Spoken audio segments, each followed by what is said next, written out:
Well, good morning. Actually, for me, good morning. It's Monday morning here, actual time. You're gonna see me in your Tuesday evening, of course. And today I want to talk to you about, again, an update on the harvest. For those that really like Sauvignon Blanc, and I know a lot of you do, I'm one of them. We picked it last week on Friday. We picked it at nighttime from 2 a.m. in the morning to 7 a.m. We brought into the cellar 30 tons. It was a very beautiful crop, very healthy. Today the Sauvignon Blanc may be starting to ferment. And that's really the time when you start appreciating a lot more the aromatics. Believe it or not, the aromatics that are in the grape juice before fermentation, they are bound with sugars. So as the sugar is depleted by the yeast, they free some of the aromatics. So during fermentation, the aroma intensity of the Sauvignon Blanc increases daily. And so it's very exciting because as I walk through the cellar now, every day there is a new aroma. Right now there is the aroma of Pinot Grigio, which is in its fullest. Now we're going to have some Sauvignon Blanc aromatics blending in. The Moscato also has already contributed to the aroma in the cellar. So it's like walking through a perfumery, to a perfume store. It's beautiful, and actually it's better at a perfume store. A lot of time when I go to a perfume store, it makes me sick because some of these aromas are so intense, but that's a different story. What's coming next? Next, we're looking at potentially pick some Petite Sirah toward the end of the week. And here I'm in the vineyard of Petite Sirah. A little thing behind Petite Sirah is that it's a variety we planted quite a few years ago, and we planted it in 2013. The reason why we planted it is that back then we were working with a consultant from France. We no longer work with them, but this consultant, after many years of coming here at Barboursville, noticed how beautiful our Merlot is and our Petit Verdot. And in this site, which is in Goodloe Mountain, he suggested and recommended you should plant some Petite Sirah because I believe it will make a beautiful wine that you can bottle by itself or use for blending. And a little bit reluctantly, I agreed to do it, knowing that Petite Sirah can be quite temperamental in general. And sure enough, we found that here it never made a great wine. A few vintages made a very good wine. Other vintages made just a good wine. And so a few years ago, I redesigned completely the method of producing our rosé. And I thought either we remove this 3-acre plus vineyard, or we find a more elective use for this varietal. And so that's the first year. In 17, we released the Allegrante. It was a big success. I'm very happy that we found the Petite Sirah home. As you heard me through the season, we are still adapting some changes, reacting with the weather, with the amount of grapes we have in the ground. You see here on the ground, we did the first pass to reduce the crop. 1, 2, 3, 4, 5, 6, 7 cluster came from this vine, which now has perhaps left around 8, 9 cluster, or maybe 10, close to. So in essence, we're reducing half the crop. We do that to alleviate the load of the vine in ripening. And one thing particular about Petite Sirah, which will be hand-picked sometime toward the end of this week likely, is that it can suffer sunburn. And that's what it looks like when it's sunburned. This cluster that I just removed was positioned right here.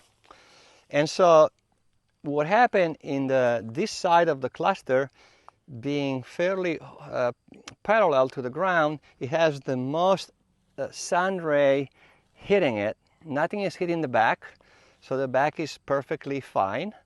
But going through warm to hot days and have a persistent sun hit by the sun, this is what it can do. So what we will do when we hand pick, we're going to come through here and we're going to do exactly this. We're going to cut through. It takes some time. We eliminate all the portion that we don't want. Sometimes we get, there you go. And so this cluster will go with the other cluster that perhaps are perfectly in shape. There is no dehydration here. So many don't have anything drying up, as you can see. So then all the cluster are going to be brought into the cellar in small crates. And we have a room where we can bring down at, actually it's in a trailer outside. We can bring it down to 40 degrees. It stays there for at least a whole 24 hours. And then it's pressed whole. Why we do that? We do that because at this level of ripening, the grapes are to the sugar and acidity content to make a beautiful rosé, but they're still very short for being picked to produce potentially a red wine. So for that reason, a lot of the skin and the seeds on Petite Sirah, when it's underripe, have a lot of bitterness in the aftertaste, and the tannins are awkward. And if we were to press whole this cluster at a higher temperature, we will have more extraction of color and more extraction of these bitter tannins. It's a costly operation, if you think, to be done all by hand, to be cooled down. There is some energy involved. The reward is very high though, because then by doing so we produce a super fresh, fragrant, elegant rosé. And remember, the other ingredient we will have in the blend is Nebbiolo. In that case, we pick Nebbiolo fully ripe, and we crush the grapes that we're making the red. Then the following day we extract some juice that is nice and pink, and it will have extracted tannins, which in this case are intense, but they're sweet in the back. They're nice and soft in the finish, because physiologically the Nebbiolo is more ripe compared to Petite Sirah, and that's why it can produce a beautiful red with supple tannins. And so the blend of the two will be what makes Allegrante. Another thing I want to show you in another portion of the vineyard is some Fiano. Fiano is another candidate that may come available this week to us in the right amount of sugar and acidity. Following week we have many more things to look at. The weather so far, the extended weather looks really good for 10 days, which is really a blessing for us, for the vineyard. We're very excited, again, we're here almost on a standby.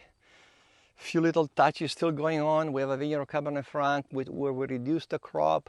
Some clusters were not changing color accordingly, and now we're doing yet a second pass, which may cost us another loss on the whole estate. Could be as much as 8 or 9 tons. It's a lot of grapes, so you can imagine. But there is no shortcut for us. We aim high, and when you aim high, you have to put in consideration the harvest, the weather, and you cannot cut any corner. You just have to go for it. So let's go look at some Fiano. So here is a good example of a vineyard where we did a first fruit drop. You can see the fruit on the ground. And then we're here looking at some clusters that are still lagging behind and likely will not catch up to be part of our crop. So cluster like this one, you can see, they have these wings that are going to be behind. Some berries are in line, but here is rough. But that's what we do. We have to go in and still further reduce some of the crop. It's not a whole lot. It varies from vine to vine. As we can see, there is a multitude of clusters that are completely turned blue. Some are not. It varies at times from vine to vine. And so that's the work we're going to do. In preparation of more harvest, our staff now has pretty much completed a lot of the tasks that are, for example, all the new vines that we planted, now they're on their own. They were tied to the post, they're growing. We're going to prune them through the winter. And here it's just going to be a matter of painstakingly walk through vine by vine. It's something that goes fairly quick. It doesn't take a whole lot of time, but it's something, again, is very important. Is another yield reduction that we were not planning, but the amount of water we received early in the summer pushed some vines to put more energy into growing leaves and taking space, even though we edged them 5 times, and not put as much energy into ripening. So this dry period of weather is reducing the vigor of the vine, the water available, and so we can do the one last fine tuning. This Cabernet Franc likely is going to be harvested, I would say, first week in October. Weather holding, we may be looking at another fantastic season like we had, for example, in 19 and 2017, where from this block we were able to produce our Goodloe Mountain Cabernet Franc 1917 and 19 from a portion of this parcel, and the remaining portion of the parcel went into the Octagon 17 and 19. Let's go look at the Fiano now. And I'm in the cellar, and this is a Sauvignon Blanc that we picked on Friday morning, very, very early. We raked it off the sediment, and this is what came off as a bit more clear. The sediment was quite murky, of course. And it barely started fermenting. But you can already detect some very intense aromatic.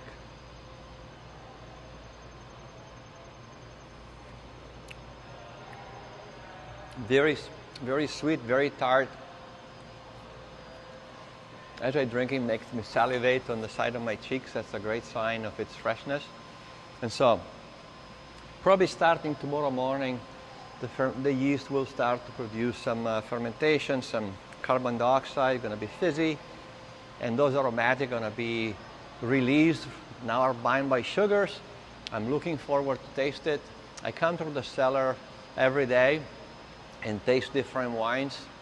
That's how you really can not only understand the potential, but in a way I'm here to celebrate and rejoice of all the work that has been going on in this vineyard since last year in November when we start harvesting. I will see you next week.